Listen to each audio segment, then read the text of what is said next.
కలౌ survey వేదాంతినః. కలియుగంలో ప్రతి వ్యక్తి కూడా వేదాంతే.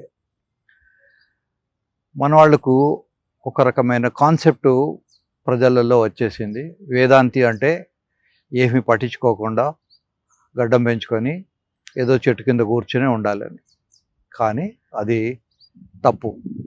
జనకుడు చక్రవర్తి, ఆయన గొప్ప వేదాంతి. ఆయన రాజ్యం కూడా వెళ్ళాడు, భార్య పిల్లలు రాజ్యము అన్నీ ఉన్నవి, ఉండి కూడా వేదాంతం.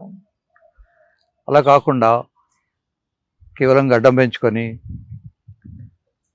ఏదో గాడ్మెన్ లెవెల్లో ఉంటేనే వాడు వేదాంతి, వాడు గొప్పవాడు, వాడికి స్పిరిచువల్ పవర్స్ ఉన్నాయని అనుకోవడం పొరపాటు. కనుక ఈరోజు మనం భగవద్గీతకు నిజ జీవితానికి ఒక డాక్టర్గా వైద్యానికి ఉన్న రిలేషన్స్ కొన్ని డిస్కస్ చేసుకుందాం.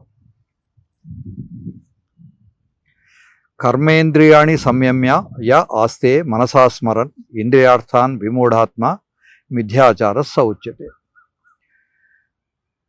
కర్మేంద్రియాలు అంటే కాళ్ళు చేతులు జననాంగాలు, వీటిని గట్టిగా పట్టుకొని మనస్సులో మాత్రం ఊహిస్తూ ఉంటే అది మిథ్యాచారం అంటాడు.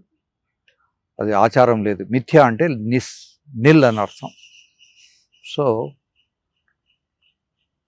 కొంతమంది చూడ్డానికి గడ్డము పెంచుకొని తర్వాత స్పిరిచువల్ డ్రెస్ వేసుకొని ఉన్నంత మాత్రాన వాళ్ళు మనస్సులో కనుక వ్యభిచరిస్తూ ఉంటే అది వ్యభిచారం కిందే లెక్క.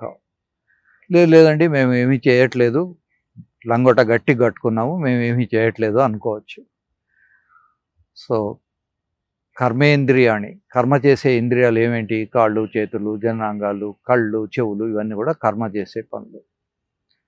సో వీటితో చేసే పనులను చేయకుండా కేవలం మనస్సుతో మాత్రమే రమించేవాళ్ళు, బయటకు చూడడానికి మాత్రం వాళ్ళు చాలా గొప్ప లెవెల్లో ఉండి అసలు విషయానికి వచ్చి మనస్సులో అన్ని రకరకాల ఆలోచనలు ఉంటే వాళ్ళు నిజమైన వేదాంతులు కాదు.